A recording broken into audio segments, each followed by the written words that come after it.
And we are ready. Again, welcome, good morning. Thank you for joining us for the San Diego School Counselor Convention, CONS. I am Alex Cortez from the San Diego County Office of Education, the Executive Leadership Coach, and I will be your room moderator, along with Amber Baldwin. Thank you for being here to support also. We're going to ask that the attendees please make sure to keep yourself muted unless we're asking otherwise during the presentation. But feel free to use the chat to ask any questions during the session or any comments. And I'm so glad that you're here. And I'm very proud and just excited to learn from our counselors who do so much great work across the county, and definitely appreciate everything they do for our students or for our school community. So glad to be here. So now I'd like to introduce Lesia Weglars with the presentation around creative ways to engage the disengaged learner. Thank you so much. Good morning, everyone. Thank you so much, Alex, and happy National School Counseling Week to all of you. And for taking the time to be here. I know how busy our roles are these days, so I appreciate you all taking the time and joining us for this presentation. I really do hope that you walk away today with 1 or 2 or 3 things that you can take back to your school sites and support the students at your buildings. I know you're already doing amazing things, but our learning objectives for today are to kind of talk about what are those barriers that our students are experiencing right now in engaging in school. Identify some tiered interventions that can be implemented at your school sites. And like I said, hopefully taking 1 or 2 things that you can take back to your school sites to support our students. So my name is Lesia Weglars. I am a school counselor, middle school counselor in San Marcos Unified School District. I'm a proud member of CASC. I'm on the board of directors, and I'm a lecturer at San Diego State. And I've supported at the onset of this whole pandemic, the School Counseling Emergency Task Force. But really what's at the heart of my work as a school counselor and my most salient identities are being the daughter of Salvadoran immigrant parents, being the mom of a son that's on the autism spectrum, being a first-gen college student, and for many years, I was a parent liaison working with families. And really, this is at the heart of what I do as a school counselor. And it really informs my practices and why I'm so passionate about what I do. And so I'd love for you to take a moment. I know earlier you were asked what you're going to reset and recharge. But why? What is your why? In the comment, write 1 or 2 words about why you do the work that you do, why you show up every day, and what's at the heart of what you do. So what's your why? I'd love to see it. And as Tanya shared, if you can share it with panelists and attendees so everyone can hear what you have to say, that would be amazing. Thank you so much. Love helping others. Great. Keep it coming. You're doing amazing work. And this is just a really great time to remind yourself that you deserve to slow down, take a deep breath, remember your why, and get in touch with it, because this has been really heavy work. This has been really difficult. And it's okay to stop and reflect and reset yourself every once in a while. So, education, school counseling over the last year, as I said, has been so challenging. So we've all, as educators, as counselors, really talked about how difficult this shift has been from brick and mortar school and transitioning into the virtual world. And at the onset of the pandemic, the ACLU surveyed students too to hear and ask them, what are you going through? What's going on with you? What are you experiencing? That student voice is so powerful. And this report is really fascinating. And anytime you see a blue link, that means that report or that resource is hyperlinked for you, and you'll have access to it as well. So you'll see that throughout the presentation. But no surprises here. Students are tired, they're bored, they're stressed out, and as we keep talking about when we're coming back to school, when are we gonna, when the vaccines kind of come out, there's so much uncertainty that our students are feeling. And so I know you're feeling it too, you're hearing it too. And so it's really important that we recognize, right, all the trauma that we're hearing that our students are experiencing, the food insecurity, their parents might be out of work, maybe someone in their family is sick, right? And the common cold has now turned into like, oh no, do I have COVID? So there's so much stress and anxiety happening in our children's lives. And as educators, we're struggling to try to support them through all of this, right?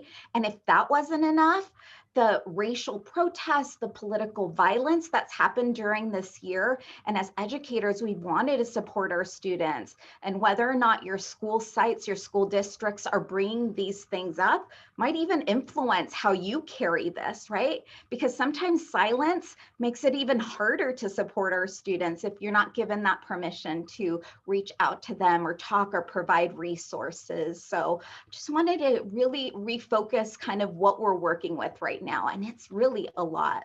I'm sure you've all seen this, right? Students have to Maslow before they can bloom. And so during this time, this pandemic, our students have really been struggling to have their most basic needs met. So their basic needs, their physiological needs, right? Due to unemployment and food insecurity, their safety needs, because it's a global pandemic and we've been socially isolated, and racial injustice, their sense of belonging because they're at home and, they can't see their friends, and the whole idea of distance learning. So our students are really dealing with a lot during this time. So I wanted to talk about the disengaged learner. Who are we talking about when we say disengaged learner? In our brick and mortar school, I think teachers and educators, counselors, we can spot that student in the classroom or on our campuses. In the classroom, they might, have their head down on the desk. They, might be running late to class. They just might not seem like themselves. And we can see physically how they act, and we can spot them and kind of intervene. But during distance learning, it's been such a challenge to identify, right, who we're talking about, because every school district has decided what engagement kind of qualifies. For some, it's just simply turning in work, but for other school districts, right, it's a little bit more than that. So for my school district, engagement means showing up to synchronous classes, right? Being engaged in those live interactions. It also means turning in work. So our disengaged students aren't completing work, they aren't showing up. And really at the heart of it, it's impacting their learning, and it's impacting their academics, their attendance, and their lack of work completion. But what that looks like at your school site and your school district might be a little bit different. So, but that's who we're generally talking about when we're talking about the disengaged learner, the student that's not showing up, not turning any work, kind of that missing in action student. And the truth is that our data shows that those students that we were most concerned about pre-pandemic are the ones that we continue to be struggling to engage during this time. So we're talking about our students that were chronically absent pre-pandemic, those that were academically at risk, students that might have had disciplinary actions, right? Students that are emerging bilingual students, are students in special education. I know looking at my own data, whether it's grades or attendance, generally these are the students that are most disengaged during this time. I think one of the easiest things, or the best things when we're talking about, steps to take when we notice that a student has been absent or we're looking at data and we're seeing that students are failing all their classes, is to have some sort of tiered system of interventions. Whether or not your school site's already adopted a tiered system of supports or not, this is a really good time to kind of identify what those data elements are, those data points that you want to use to kind of engage students and come up with a plan. It could be right now during virtual learning. I know that's a lot to ask, but really best practices moving forward is, what are those data elements that we're going to use? Is it that they're failing 3 out of their 3 classes, 4 out of their 6 classes? Whatever it is that you decide as a school campus, as a school district, I think it's so important that you start looking at those tiered systems of intervention. So I have some resources that will be in our resource folder that I'll be sharing with you.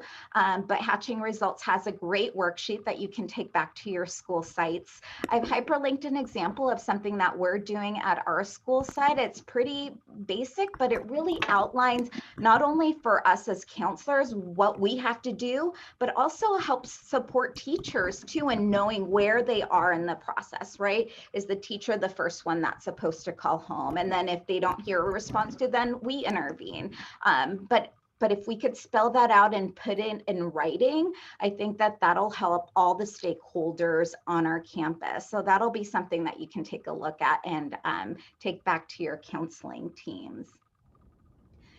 Also during this time, it's so important that we're collaborating with our fellow social workers, our school psychologists. Collaboration is really at the heart of what we do, and we can't do it alone. As much as we want to help support students, I know that there's only one of you for hundreds of students, and that's a big ask. And so really defining what your roles are within your school sites, who's checking in with which students so that you're not duplicating your work is really important. And so Cass came up with a couple great resources for you that I've also hyperlinked here, some best practices, and also this fostering the whole child, just defining the different roles of the school-based mental health professionals at your school site. So take a read, it's wonderful, and really think about, how everyone fits in the puzzle of supporting students. So before we can start engaging our students, really have to take a little step back and think about our work as a whole. So one thing that's really something I constantly try to think about is, how do I make my work less transactional and more transformational? And what I mean by that is, oftentimes as counselors, we're tasked to, get through that DNF list or get through our juniors so that we can talk about course selection, and just check things off our list because we need to. It's a task, right? And it becomes transactional. We do it because we do it. But how can we seize those opportunities, those few minutes that we're meeting with those students, and really ignite change, ignite some sort of connection for them, and why it's important that we're asking them to engage back in school. And we'll talk a little bit more about that in a bit. I really love this quote. It says, "It's relationships, not programs, that change children. Young people thrive when adults care about them on a one-to-one level and when they have a sense of belonging to a caring community." So I really love that. And I think it's really at the heart of what we do. So just like a stream, a positive school culture really fosters the sense of belonging for not only our students, but for our staff. And so if there's a positive culture within our schools, then students and staff are going to be engaged, they're going to show up, and they're going to really be connected with their school community and with their learning, right? But just like at the end of the stream, there's some that don't feel that connection, that don't feel that sense of belonging, and they're kind of left behind. And so often those are our disengaged students. So one great way to build just positive school culture is through restorative practices. If your school site or your district hasn't adopted restorative practices and you'd like to learn more, I highly encourage it. It's a really proactive way to really reshape and reframe how we support our community of students, our school community, with our staff, everyone on campus. And it's like a tiered intervention like others, right? Where everyone in our school site and everyone on our school building is committed to that relationship building. And then you want to maintain those relationships. But if there's something that happens in that relationship, we might bring people together to restore that relationship. But you can't restore a relationship that wasn't there to begin with. And so I really love this view of restorative practices and why it's so important to build that community. So as school counselors, we're often tasked with bringing those ideas of how we build community, or often we have to promote them because it's really not happening at our school sites. And so I wanted to provide some ideas that you can take back to your schools to really foster that sense of community. Maybe you guys are doing spirit days. I know that through advisory, we have some friendly competitions, like who's bringing their pet to class. I know that might seem pretty cheesy for high school counselors out there, but kids like little competition. So if there's way to build in like motivation Mondays or those kind of spirit week, spirit days, that's a really great way to foster community. Connecting students with each other virtually. This week we launched some virtual clubs on our campus and they were so well received. It was so great to see that organic engagement and connection with students that they haven't had, especially if you have freshmen or sixth graders at my school sites that are new to the school and really haven't been able to connect. It's great to support those virtual clubs. Here's a bunch of different other ones, but there's great ways that teachers can connect with students through icebreakers. I love using Flipgrid for check-ins, and just getting creative with those, just whole school community building. I really love this concept of Ikigai, and I talk about it all the time to my students and my families and staff. So on the count of three, you do not have to unmute, but on the count of three, say Ikigai. Ready? 1, 2, 3. Ikigai. You can't say it without smiling, and that's why I love it so much. So Ikigai is a Japanese word, and it means like your life's purpose, your reason for being. And if you haven't seen Jewel Clark from County Office of Ed present on Ikigai, you're missing out. She years ago exposed me to this concept, and I've ran with it ever since. So Ikigai is this combination of what you love to do, kind of what you're good at, what the world needs, and what you could get paid for. So when I'm talking to students, really, I'm trying to foster and kind of explore, what are they passionate about? What do we want their mission to be in life and their profession and their vocation, right? That all comes and combines to this concept of Ikigai. So when I'm meeting with a student, instead of asking like, what do you want to be with when you grow up, right? As adults, we do that all the time. I ask them like, hey, what are you doing when we're not asking you to do homework? What do you do for fun? What do you do on the weekends? And I learned so much about them during those conversations. That student that thought I was calling them in because they're failing all their classes, which is why I was calling them in, but they're suddenly talking to me about how they like to repair cars on the weekend with their uncle, right? Those conversations start eliciting a spark for me, like, okay, how can I support that student feel connected in school? Can I connect them with someone else who has a similar interest? Or can we put them in an elective that would really foster that, like building and tinkering, right? Because before I can have that conversation about why are you failing all your classes, I want them to know that I genuinely care and that I want to know a little bit more about them. So Ikigai, I love it. So in the chat, I would love for you to share a word or two that you have heard other educators use to describe our disengaged students, the students not showing up, the students not turning things in. Yes. Lazy, flaky, MIA. Absolutely. Unmotivated.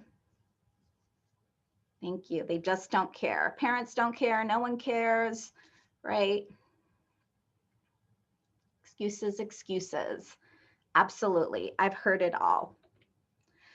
So yes, I've heard educators definitely say that. And unmotivated is a big one, right? Lazy and unmotivated. So I love thinking about motivation in this little simple equation. Motivation equals belief plus value. So let me explain. So belief that students have, that we can be good at something, that we can excel at something, plus the value that we put in whatever it is that we're being asked to do. Oftentimes our students are coming to us with this idea that they just aren't good at math, or that they're just not meant for school, that they aren't a good writer, or they aren't a good reader. So by the time they come to me in middle school, and definitely by the time they reach you in high school, they've already established this belief that they're either capable or not capable, whether they're able to be successful at whatever subject it is or not. And sometimes well-meaning parents will say, you know, I wasn't good at math either. And so that's probably why you're not good at math. And then that's why they just, you know, don't believe that that's genetically in their makeup to be good at something. And this idea of value, right? Do they see value in what they're learning? Oftentimes students will say, when will I ever use this, right? And so for them, that's just saying, I don't see the point in why we're doing this. And so oftentimes when we're talking to students about motivation, that's putting the onus on the student to motivate themselves somehow. And as educators, if you think about it that way, then that feels a bit powerless. But if you think about it as this idea that we can foster as counselors, this belief that they have, that we can acknowledge those small successes that they're having, that they went from a 2% on a math test to a 20%, right?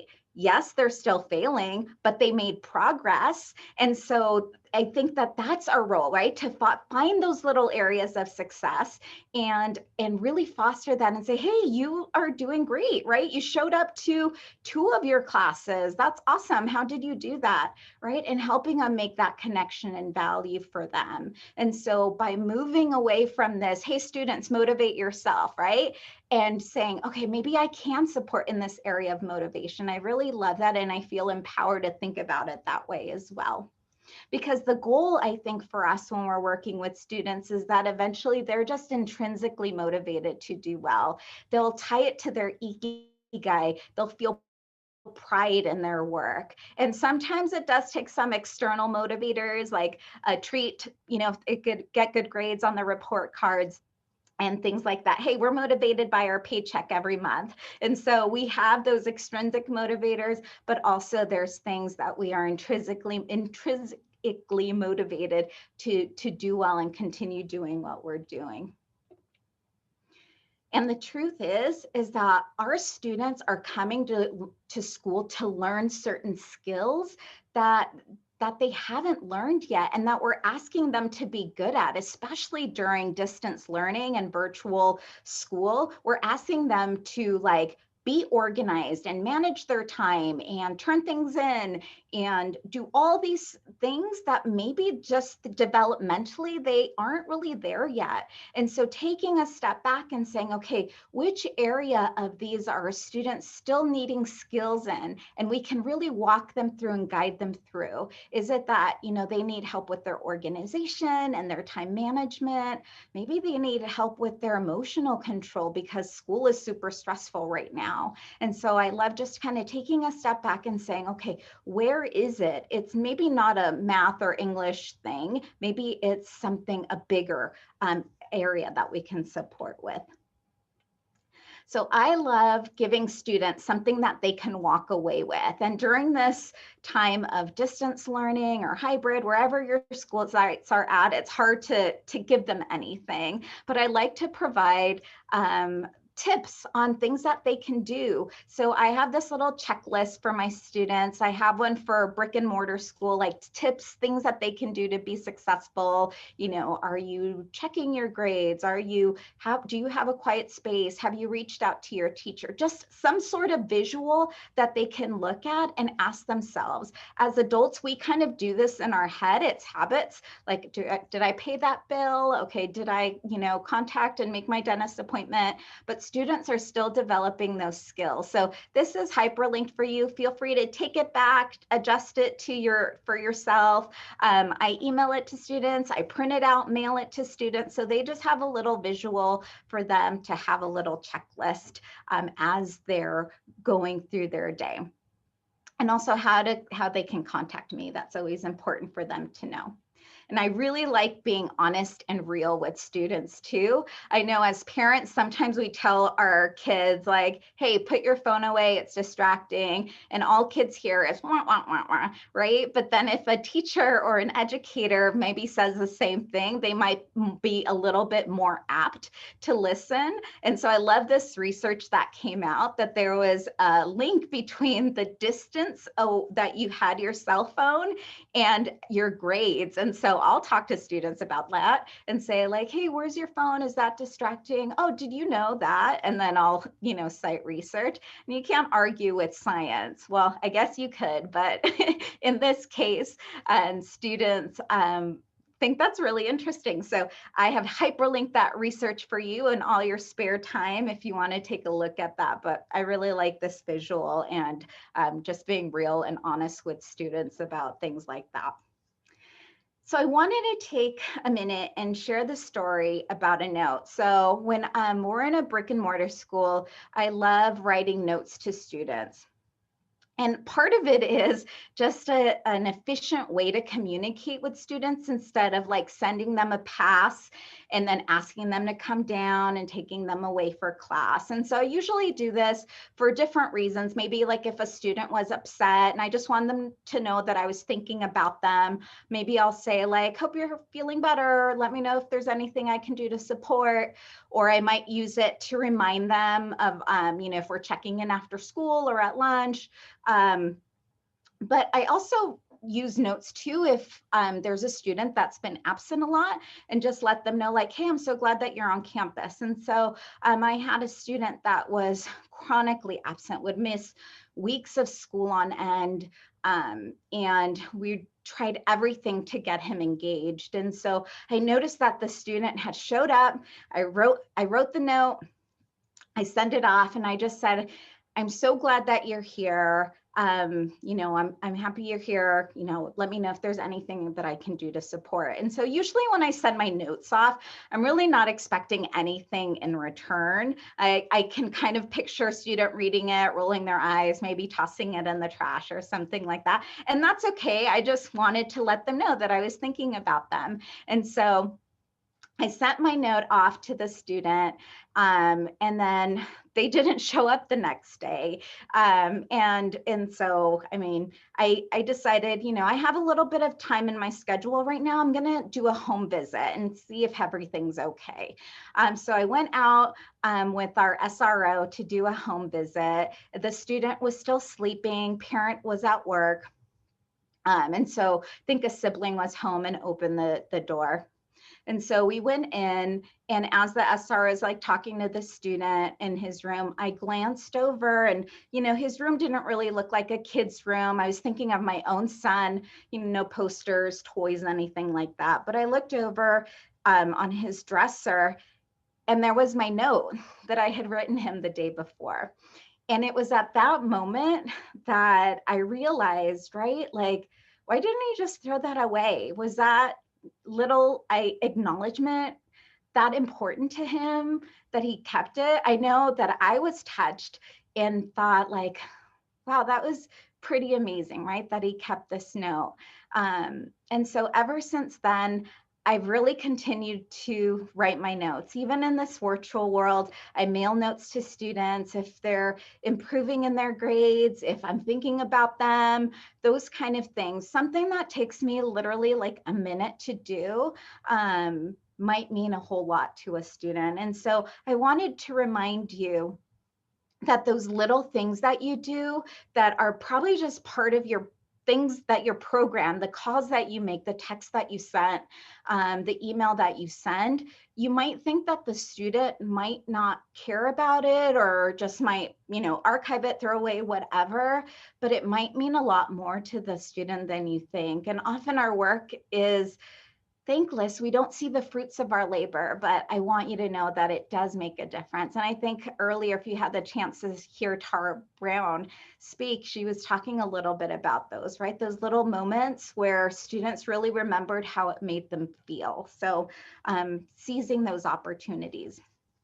So I wanted to turn it over to you because we are a learning community here. I created a Jamboard and thank you, Alex, for putting it in the chat. Feel free to hop in there and share a tip, something that you do at your school site to engage with student. Is it a note? Is it a call? There's so many different things that you all are doing that I want you to share with each other and have this resource for you to use in the future. So hopefully you can all access that. And as you're doing that, I'll just continue to chat a little bit. So going back to this concept of Ikigai and right, your passion, your mission, your purpose for being, I think one of the best gifts that you can give students is the gift of yourself. So thinking about your own Ikigai, what is it that you love to do when you're not working? Do you love to cook? Do you love to knit? Do you love to read? I know that I'm an avid reader. I love to read, and I've been reading some more youth books so that I can recommend them to students. I had a student that came to me and said, I've never read a book in its entirety. And then I said, you just read the wrong books. And so I recommended The Hate You Give. And 2 weeks later, she's back and she said she read the whole thing and she loved it. And so what is it that you do that you're passionate about that you can share with students? Please share your passions and Ikigai with others, because what I found often with our disengaged students is that they need to be exposed to more life experiences. Sometimes if they don't see what's out there, what's possible, what they could really get connected with, their worlds are kind of limited. So share it, because that can really ignite some interest in our students and expanding their world. So I invite you to do that and share that with your students. But before we can engage students, we need to get a hold of them. And so I'm sure that's what you're struggling with right now with our disengaged students. So communicating with families and students during this time has been super tricky, right? One of the most important things to do, I think, is really use multiple modes of trying to get a hold of them, because sometimes no one's reading that email or returning that phone call. I know for me, Google Voice has been really powerful. I have a little bank of student phone numbers. I'll call a family and like, hey, does your student have a cell phone number? Most of them do. And it felt weird asking for that initially, but students now that have my number will text me all the time, just random questions or asking to meet. So if you're able to do that, I would highly encourage you to do that. But maybe you've tried every which way to get a hold of a student and they're showing up just for that art class and maybe none of their academic classes. I've also been pushing into classrooms as well, sending the teacher a quick email. Hey, I've tried to get a hold of this student and they're not responding. Can I pop in for a few minutes and be put in a breakout room? So that's another way to try to connect with students. Definitely that communication, trying to make it as personal as possible. I know we're busy and it's easy to just send kind of mass emails that are pretty general. But whenever possible, just personalizing, adding a personal touch to those emails. Sending mails home and saying, hey, how's it going? I'm concerned about you. Positive, mail home is also really powerful, but also keeping communication short and sweet and home language whenever possible. If your school district, school sites allow, there's a lot of power in porch visits, home visits, going, even just dropping printed things out for them is really powerful. You know, we take it for granted that we have access to printers. I'm a very visual person, so I like having hard copies of things. And I think that that would help a lot of our students as well. So having a printout of like the bell schedule, so families know when their kids should be logged into a classroom. So if it's like 10 o'clock and they're not logged in onto a computer, they know they should be prompting them to do that. But maybe you have some community resources that you can share with them as well. And getting creative with your meeting spaces. I know our school campus is currently closed to families, but I've just did a quick meeting out in the parking lot if they can just swing by. For a lot of our families, and I work with a lot of Latinx families, that face-to-face interaction goes a long way, and that's what they really crave and miss during this time. So, you know, socially distant, if you can do that, then I would recommend getting maybe creative with some of those meeting spaces. This is a really good time to remind you all of the importance of having family inclusive language in our communications. Not everyone lives with mom or dad, and caregivers are different. So just here's a resource for you to take back, glance over for some of that important language that we should be incorporating into our communications with our families. There's so much power in snail mail, and I love mailing things off for students. Like I was saying, hard copies of schedules, resources, maybe a checklist for students to like write down, or maybe you can mail something in advance and schedule a time to talk to them and kind of go through their day. I know with some of my students, I'll just have a blank 24-hour schedule, and we'll kind of walk through it. Okay, what time do you go to bed? What time do you wake up? Oh, you notice that you're playing video games for 3 hours. You know, can we make it 2 hours and then maybe squeeze in some other things there? And so just kind of walking them through their daily schedule, because sometimes if you don't write it down, they don't really think about it, right? That's just a habit that they've created, and just kind of reflecting about how they spend their time, because we all get the same 24 hours in the day. We just kind of spend it and prioritize things differently. And so just helping our students with that process and really reflecting and thinking about that is really powerful. So just some ideas of things that you can mail home to students and families. We can't do this work alone. So it's important that we try to collaborate with other people on our school sites. So is there another adult that the student has a relationship with that you can connect them with? Or maybe you have a peer mentor program at your school site that you can connect them with the peer. But just trying to get other people involved as well, so that they can have a person to go to, because you can't be that person for everyone. And then just recognizing that is important. And I know for me, I always like asking students how they would prefer to communicate. I know that I'm zoomed out a lot, students are zoomed out, so maybe they just want to have a phone call or even just a text exchange or through email. Totally fine. I say, just let me know what you prefer. And any communication is better than no communication. So even when I'm meeting with the student and all they do is IDK, yes, no, I mean, we're engaging somehow, right? But so you just kind of have to be flexible in that communication too. Really, we're trying to foster this resilience in our student during this time. And it's okay that they might not be passing all their classes right now, but they're building skills and kind of reframing it. And like they're learning a lot during this time. I know that you've probably been in PDs where people are asking you, like, what's one skill that you've learned during the pandemic, right? Who's asking students this too?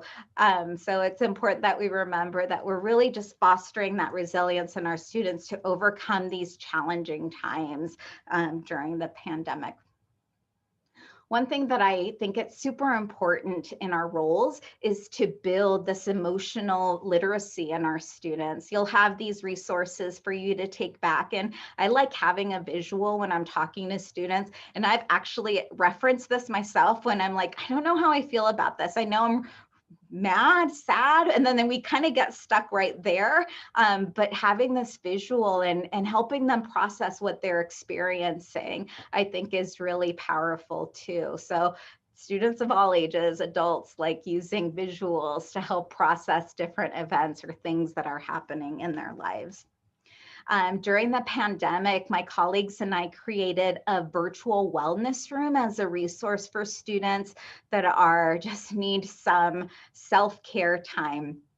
And so feel free to check it out. It's really pretty easy to make. There's others out there that are awesome, but just a resource that we can share out for them to like take a visual field trip to the zoo or practice some relaxation or some cool like drawing a mandala or things like that. So just different ways for them to cope during this difficult time.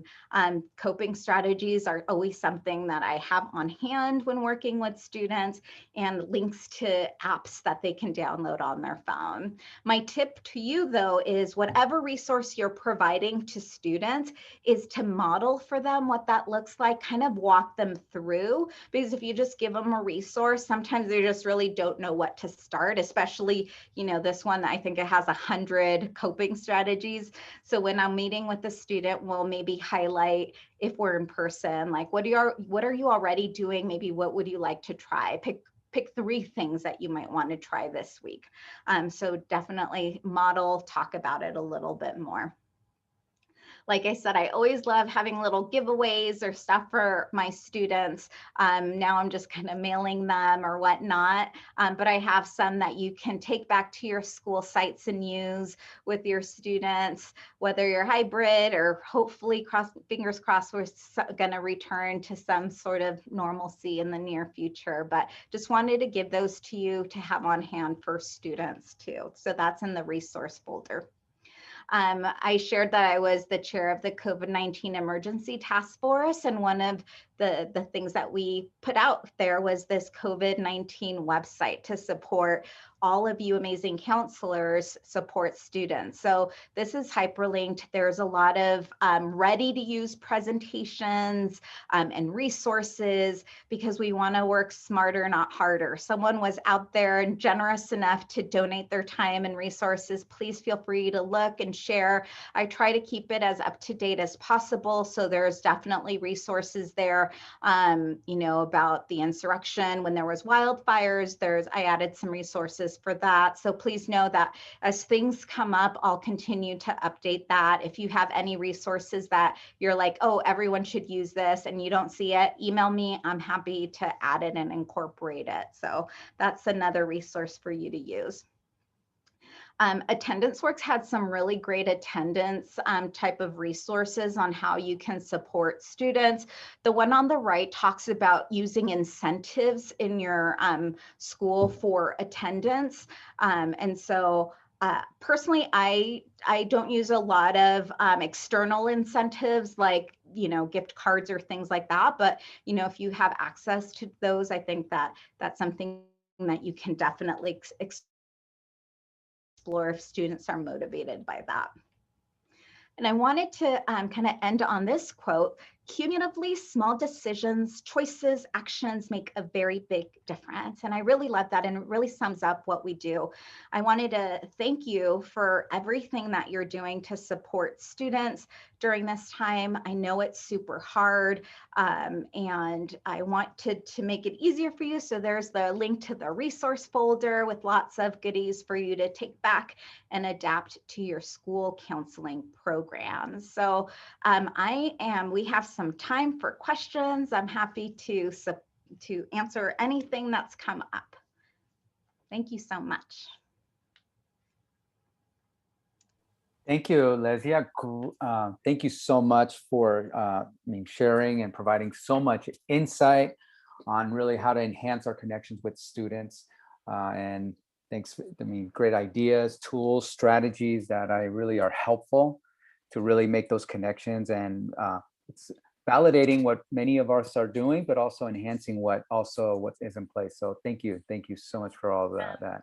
Any questions or comments, please place those in the chat. Before you go, I am going to ask that everybody, we do have some time before the next session, so this is a great opportunity to ask any questions, comments, and also before you go, we do ask that you provide us some feedback. That's very valuable and important for us. So I just added the link to our survey. Please submit that. We would really appreciate that. And again, any questions or comments? A lot of thanks for your presentation and for the resources and graphics. Yes. Thank you so much for being here.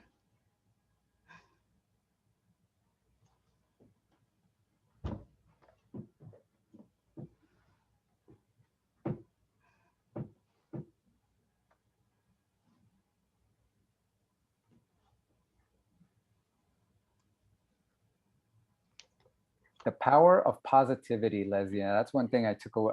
One of the many things I took away from today was that positivity in all aspects of the work that's taking place. As I know it is very challenging for all of us, but positivity and looking at those nuggets, finding those bright spots and really building on that is so key. That's something I'm definitely, out of many things that I took away from today, which I'm so grateful I was here to be part of this presentation. That power of positivity and finding those bright spots. Thank you.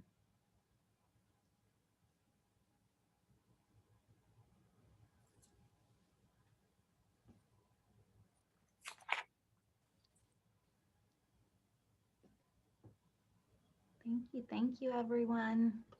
Again, I do ask that everybody complete the survey. We really appreciate that. Our next session will continue. All resources are there. And remember, Ikigai. Yes, Ikigai. I love some Ikigai. Ikigai. And you're right. You can't say that without smiling. Right? You have to.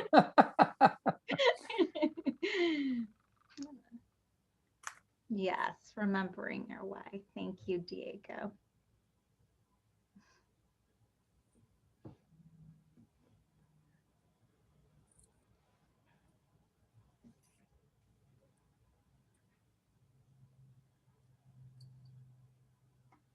We welcome any comments in the chat, or if you want to share out loud, we still have time, so feel free. We're still recording, just so you are aware.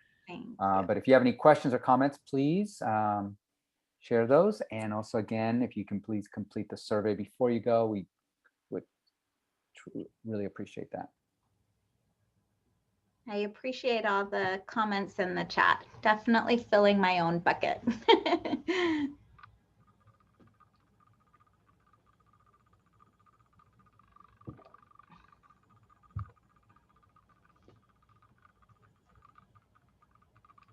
Absolutely. I'll make sure that that's on there for you too, the coping skills sheet.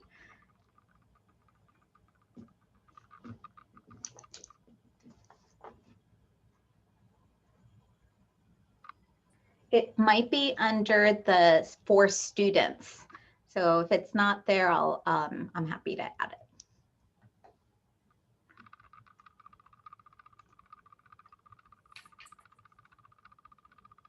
Okay, great.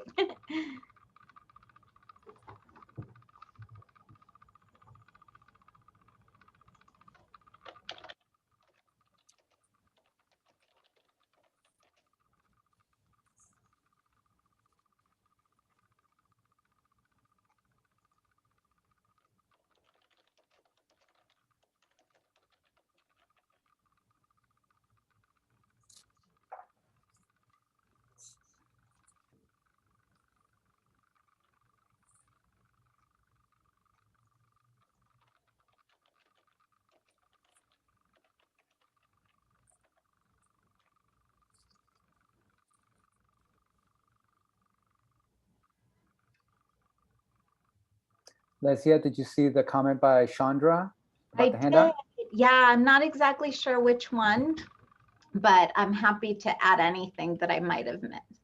The visual checklist. Got it. Okay, let me make sure that All that's right, perfect.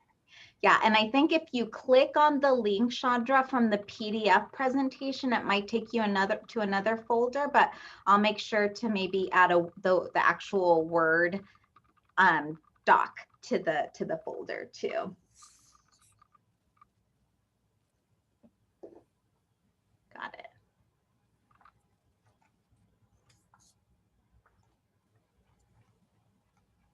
Just a reminder also that we will have our second session for the workshops at 1 o'clock. Looking forward to seeing you there for session number 2 from 1 to 2.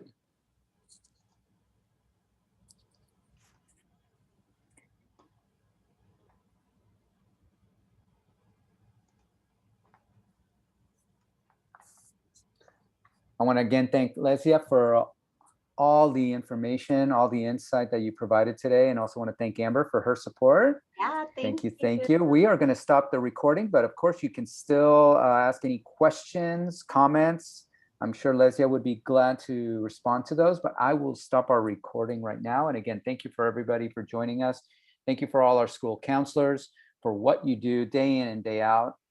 You're such an incredible, valuable resource for our students, for our communities, and truly value what you bring to support all. So thank you for everything. Absolutely.